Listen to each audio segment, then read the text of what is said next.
Mercredi 28 avril 2021, à toutes et à tous, bonjour et merci de prendre ce rendez-vous de récap sur BLTV, votre émission qui fait le point des nouvelles de la semaine. Tout de suite, les grandes lignes. La session extraordinaire du Conseil national du dialogue social au titre de l'année 2021 s'est ouverte ce lundi 27 avril 2021 à l'Infosec de Cotonou. Pendant 4 jours, les membres du Conseil pencheront leurs réflexions sur le dialogue, l'économie et la paix. Grâce aux différentes réformes mises en place par le président Patrice Talon, le Bénin a connu d'avancées notables dans plusieurs domaines. Vous suivrez dans ce condensé d'actualité les efforts du gouvernement Patrice Talon qui ont révolutionné le Bénin. En sport, le ministre Oswald Omeki a reçu la semaine écoulée des mains des membres du comité technique de suivi de l'élaboration des politiques sportives le rapport après 90 jours de travail. Le point à suivre en pied d'édition avec Geoffroy Togouan. À nouveau bonjour et bienvenue si vous nous rejoignez sur BLTV. Le président du Conseil national du dialogue social, Guillaume Atingbe, a procédé au lancement de la session extraordinaire au titre de l'année 2021 du dit Conseil à l'Infosec de Cotonou. Durant 4 jours et conformément aux aspirations du Conseil, les membres parleront de l'économie, de la paix et du dialogue social. Suivons le président Guillaume Atingbe à l'entame des travaux. Le président du Conseil national du dialogue social, Guillaume Atingbe, assisté de son bureau, a procédé ce lundi 26 avril 2021 à l'ouverture de la première session extraordinaire de la dite institution qui se déroulera du 26 au 30 avril 2021 à l'Infosec. Dans son rôle d'instauration et de maintien de la paix sociale, le Conseil national du dialogue social, au cours de cette session, sera amené à réfléchir sur plusieurs questions liées à l'économie, la paix sociale et le développement du Bénin. Suivez ici les propos du président Guillaume Atingbe à l'ouverture de cette session. Permettez-moi de vous souhaiter la bienvenue dans cette salle de l'Infosec où nous nous trouvons pour notre première session extraordinaire au titre de l'année 2021.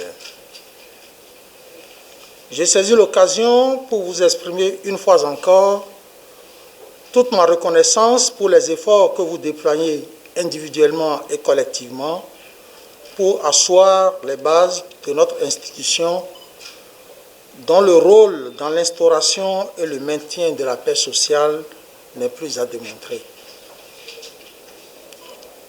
Mesdames et messieurs les conseillers, chers collègues, nous nous réunissons pour cette première session extraordinaire de notre Conseil afin d'apprécier un certain nombre de dossiers importants. En effet, le Bureau exécutif national du CNDS vous convie à cette session extraordinaire qui va examiner des dossiers liés à la mise en œuvre de notre plan annuel de travail au titre de l'année en cours.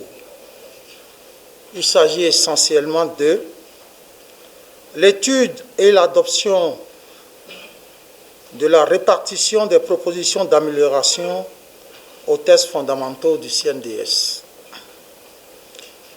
L'étude et l'adoption des thèmes de référence de l'atelier sur la mise en œuvre des recommandations de l'étude relative à la promotion des conventions collectives de travail de branche.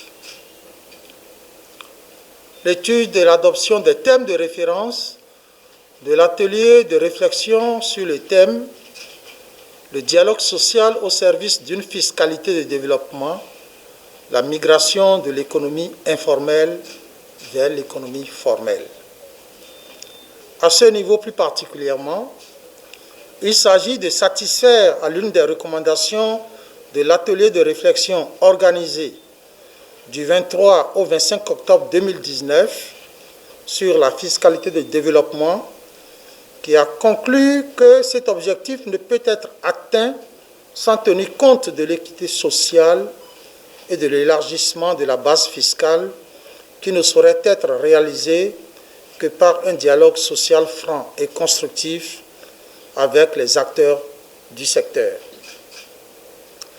Nous aurons à étudier le projet de thème de référence dont la réalisation bénéficiera de l'appui financier de notre partenaire, la CNV internationale.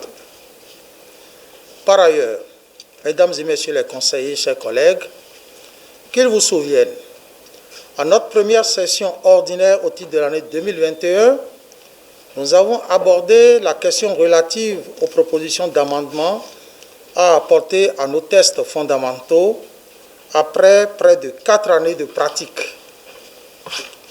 La présente session poursuivra le même exercice en vue de l'affectation aux instances compétentes chargées des différents points de révision.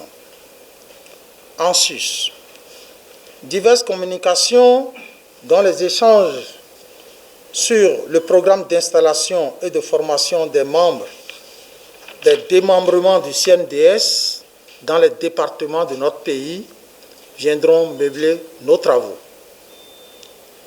Enfin, je m'en voudrais de ne pas évoquer le contexte dans lequel se tient la présente session qui intervient au lendemain de l'élection présidentielle du 11 avril dernier.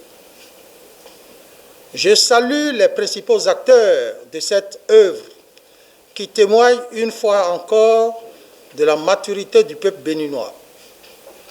Toutefois, je déplore et condamne les dérapages et l'incivisme de certains concitoyens qui ont créé des situations très regrettables en allant jusqu'à s'attaquer à certains piliers de la République. Rien, a priori, à notre avis, ne peut justifier de tels actes ignominieux, indignes de démocrates dont nous nous réclamons. C'est pourquoi j'invite instamment les acteurs de tels actes à prospecter d'autres voies de contestation que celles basées sur la violence inouïe. Le respect des normes en vigueur dans la République et le recours systématique au dialogue doivent constituer les premiers réflexes que nous devons avoir en cas de conflit. Notre souhait donc est que le dialogue soit le seul moyen de recherche de solutions à toute situation conflictuelle. Mesdames et messieurs les conseillers, chers collègues, je ne saurais terminer mon propos sans vous remercier pour le travail que chacun de vous abat en tant que membre du CNDS et vous exhorter à poursuivre avec la même détermination pour d'heureuses perspectives pour notre Conseil. Vive le CNDS, vive le Bénin, je vous remercie. Pendant son premier quinquennat, le président Patrice Talon a actionné dans plusieurs domaines d'activité, ce qui lui aurait valu sa réélection avec un chaos après le scrutin du 11 avril dernier. Nous vous proposons de suivre cet élément signé Geoffroy Togouin sur les réalisations du président Patrice Talon.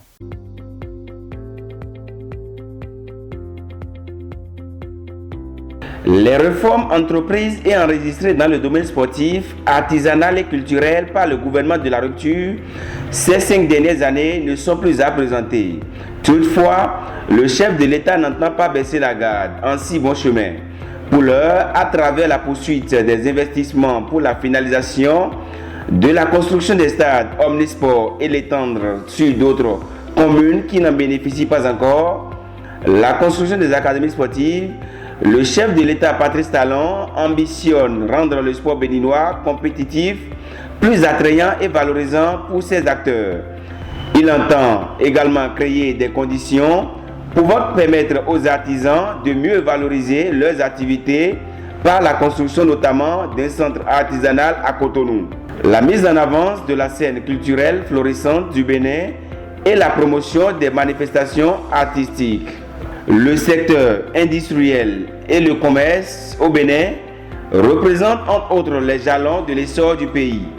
Pour cela, Patrice Talon reste déterminé à stimuler le boom industriel en misant sur une industrialisation accélérée par la promotion de l'implantation, la mise en place des institutions et des appuis techniques, financiers et novateurs pour renforcer la promotion, ainsi que la mise en place des infrastructures marchandes modernes à travers la centralisation des constructions de marchés modernes, de centres commerciaux et bien d'autres. Jusqu'à preuve du contraire, la santé reste l'un des domaines phares et le plus en mutation sous l'ère de la rupture. Sous l'ère de la rupture, Et par-dessus tout, l'avènement de la Covid-19 a en quelque sorte ressorti les failles et les limites de ce secteur médical. Avec la manière, le président Patrice Talon et son gouvernement ont su lui insuffler un nouveau souffle.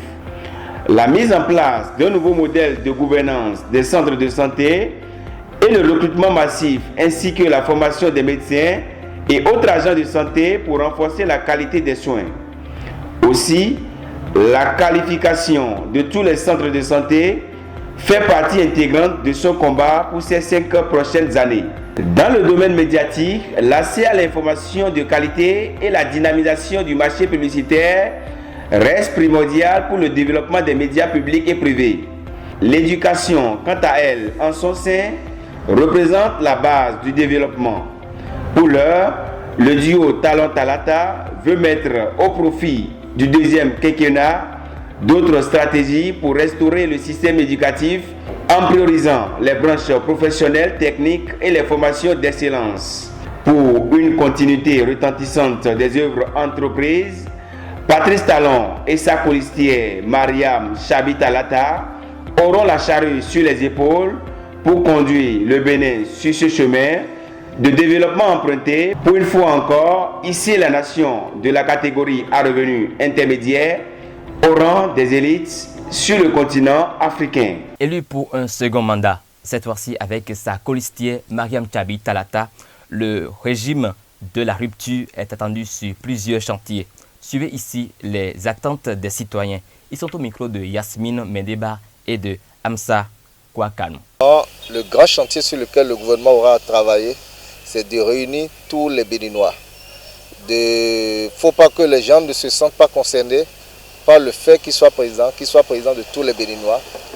Et moi, j'aurais proposé qu'il organise une conférence, même si on ne l'appelle pas conférence, un forum, pour réunir tous les Béninois de toutes les obédiences, de toutes les confections, pour qu'on puisse parler du Bénin. Je crois qu'aujourd'hui, on en a besoin. Le reste, ça va aller s'il y a ça. S'il y a ça, de point de vue économique, je crois que tout ira bien. Et le travail, ça va venir parce qu'il y aura les chantiers, effectivement. Je vois que c'est quelqu'un qui rêve pour son pays. On a vu beaucoup de choses au niveau du président. Les infrastructures, après les infrastructures, il y a beaucoup de choses. Maintenant, ce que nous voulons au juste, nous voulons le social. Nous voulons le social et aussi, ceux qui ne sont pas ici peuvent revenir, tout ça là. Bon, il y aura une réunion pour pouvoir faire ça, le travail là. Donc, moi, je n'ai pas tellement grand chose à dire. Mais le social là, c'est ça qui est le plus important. Parce que chaque fois, les gens parlent de social. Donc, c'est ce que nous passons le reste. On a vu ce qu'il a fait. On a vu ce qu'il a fait. Donc, je remercie le peuple béninois. Je remercie aussi nos ancêtres et aussi les ancêtres de M. Patrick Talon, qui l'a protégé pendant les 5 ans passés. Et maintenant, il est reconduit encore pour 5 ans pour encore travailler pour le peuple béninois. Et hier, Cour conditionnelle a proclamé définitivement les résultats. Et vraiment, je suis content, je suis en joie comme les autres Béninois. Maintenant, qu'est-ce qu'il reste à faire? C'est là le problème. Le président Patrick Talon n'a qu'à acheminer ses œuvres. Premièrement. Deuxièmement, il faut qu'il pense aux Béninois. Ça, c'est la réalité. Il faut que lui-même, il est homme d'affaires. Il faut faire tout possible que les investisseurs rentrent au pays pour que nous, les pauvres, on puisse gagner un peu. Ça, c'est la réalité. C'est ça qu'on veut pour les 5 ans à venir. Le parti Moël Bénin, après les élections du 11 avril dernier, fait la synthèse du rapport et de supervision générale de la campagne électorale du duo Talon-Talata qu'il a soutenu. L'événement a eu lieu samedi dernier à Toribo-Sito. Voici le compte rendu. Mis sur les fonds baptismaux les 14 et 15 juillet 2018, le parti Mouvement des élites engagées pour l'émancipation du Bénin à qui beaucoup donnaient une courte existence, est devenue l'une des pierres angulaires de la victoire de la rupture avec l'élection présidentielle d'avril 2021 du duo Talon Talata. C'est pour célébrer cette victoire et préparer la bataille suivante que le président du parti, Jacques Ayadi, les membres du bureau national et les militants se sont retrouvés ce samedi 24 avril 2021 à Toribosito. Camarade président Jacques Ayadi, félicitations pour toutes les victoires que nous gagnons. Nous avons parfois traversé des moments difficiles, mais nous les appelons aujourd'hui aussi des victoires. Et exceptionnellement pour celles que nous venons de remporter en soutenant le duo Talon Talata avec cette brillante élection du duo à la tête de notre pays pour les 5 années à venir. Ovation nourrie également pour ce succès politique que Moël Béné vient d'enregistrer en soutenant le duo candidat réélu. Qualifié de visionnaire par le président de la République, Patrice Talon, Jacques Ayadi avait vu juste et savait que le Moël Bénin avait bel et bien un rôle à jouer sur l'échiquier politique et le développement du pays. Bienvenue à Tori, sur la ferme, au nom si évocateur et si inspirant pour notre parti politique, sur les traces du roi Guézo, du nom de ce roi qui a jeté les bases du développement du Dahomey. Cette victoire est celle de la mouvance présidentielle tout entière. Donc, elle est nôtre parce que nous sommes partie prenante de cette mouvance. Nous appartenons à part entière à cette mouvance et nous ne revendiquons donc pas seuls la victoire. Cette victoire, nous la revendiquons avec tous les partis qui ont soutenu et porté la candidature du duo Talon Talata. Nous nous sommes comportés de manière à mériter la confession du président de la République qui voit en nous des visionnaires. Est-ce pour le président de la République un simple compliment ou l'expression profonde du cœur? De toutes les façons, nous savons désormais qui nous sommes pour le leader Patrice Talon et nous devons redoubler d'efforts pour incarner et mériter ce titre de visionnaire au Bénin. C'est fort de ces qualificatifs décernés par le chef de l'État que notre équipe nationale de campagne a su faire preuve d'imagination novatrice pour montrer au peuple béninois dans un langage accessible et compréhensible le bilan du président Patrice Talon de 2016 à 2021. Nos capsules, nos clips, initiatives de communication simples et objectives ont égayé des cœurs, levé des indécis et suscité curiosité, envie, voire jalousie. C'est un pari gagné et je voudrais, tout en étant fier de vous, vous demander d'être fier de vous-même et de vous ovationner. Cela dit, nous allons donner lecture de quelques décisions du bureau politique national. Nous commençons par la décision 2021, numéro 6, Moël Béné, bas bureau politique national, bas secrétariat général, bas secrétariat administratif, portant exclusion de M. Andoche Ameïse du parti Moël Bénin. Le bureau politique national. Moi-même j'applaudis. Décision portant exclusion de M. Andoche Ameïse du parti Moël Bénin. Le bureau politique national, vu les statuts du parti, vu le règlement intérieur du parti, vu les prises de position de M. Ameïse Andoche, contraires à la ligne du parti, vu les rappels à l'ordre du parti, décide, article 1er, M. Ameïse Andoche est exclu du parti Mouvement des élites engagées pour l'émancipation du Bénin pour faute grave. Article 2. La présente décision qui prend effet pour compter de sa date de signature sera notifiée à M. Ameïse Andoche et sera publiée partout où besoin sera. Toribocito, le 24 avril 2021, pour le Bureau politique national, le président Jacques O.H.S. Ayadji. C'est ce charisme et cette vision soutenue par la détermination de l'homme qui a tenu fermement la barque malgré les coups qui venaient de partout, que son équipe et ses militants ont tenu à saluer en lui témoignant une marque de reconnaissance. Le président a pensé à Tori et il pense toujours à Tori. Ensemble, on s'est dit, même si c'est un geste symbolique, nous allons faire pour marquer cette journée. J'ai accepté ce président. C'est au nom de la coordination communale de Toribocito. Merci.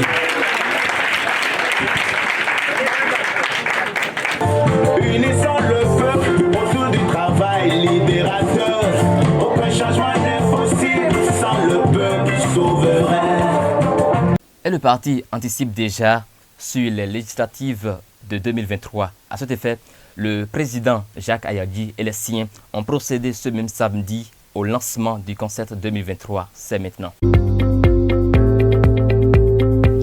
Bienvenue au rendez-vous du lancement du concept 2023.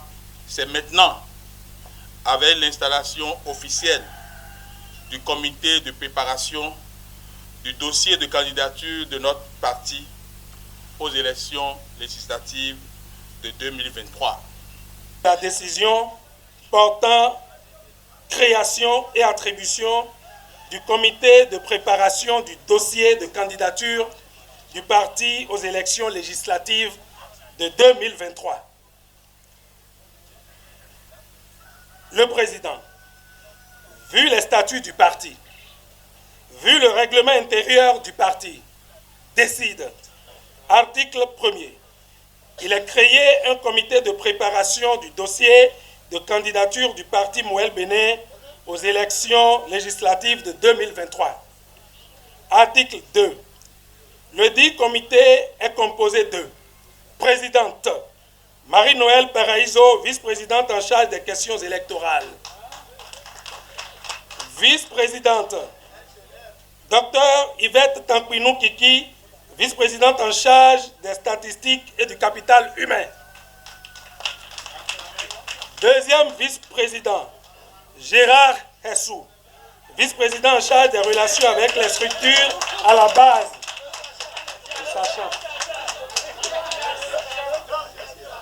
Premier rapporteur, Yacinthe Humpati, coordonnateur de la commission économie numérique.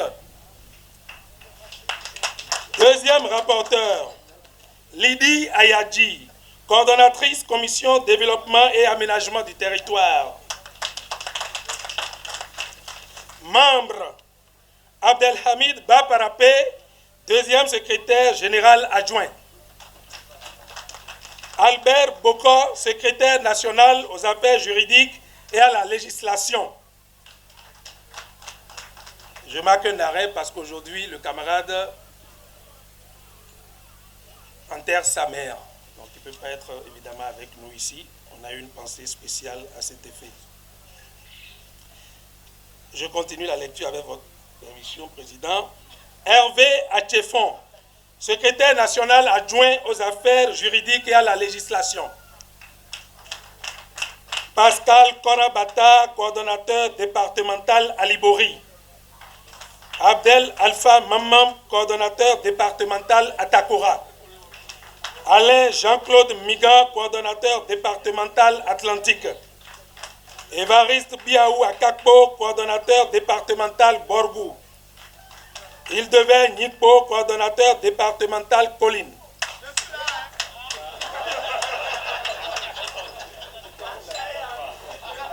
Édouard Bozo, coordonnateur départemental Koufo.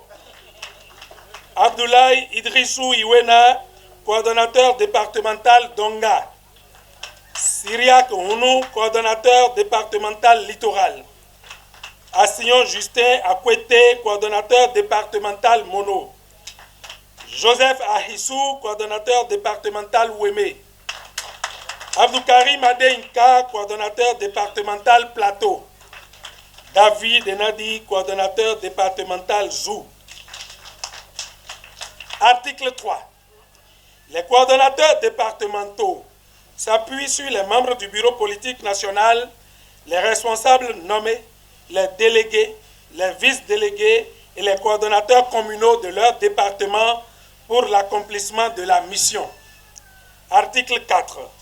Tous les militants désireux d'être candidats aux élections législatives de 2023 sont invités à déposer leur dossier auprès du comité au siège national du parti à Cotonou ou au niveau des sièges départementaux qui transmettront. Article 5. Le comité dispose de 6 mois pour achever son travail pour compter de la date de son installation. Un point d'étape sera fait lors du 3e Conseil national ordinaire du parti prévu au fin juillet 2021. Article 7. La présente décision, qui abroge toutes dispositions antérieures contraires, prend effet pour compter de sa date de signature et sera publiée partout où besoin sera. Cotonou, Toribosito, le 24 avril 2021. Jacques Omolade, Hodonu, Sourou, Ayadji, Assi. Et en sport pour finir, après 90 jours de travail, le comité technique de suivi de l'élaboration de politique sportive a remis officiellement son rapport. C'était le lundi 19 avril dernier à Cotonou. Reportage Geoffroy Togouan. National des sports, dans sa nouvelle version, a été conçu pour encadrer dans toute son acceptation les deux axes principaux de la pratique sportive que sont le sport pour tous, qui vise le bien-être, et le sport de compétition, qui est régi par la recherche de la performance. Le rapporteur du comité technique de suivi de l'élaboration des politiques des sports revient ici sur les grands axes du travail abattu. Par note 051 du 12 juin 2020, vous avez mis en place un comité technique pour suivre les démarches de l'élaboration des différentes politiques dont vous avez la charge, et également l'élaboration de la charte nationale des sports et la charte nationale des loisirs.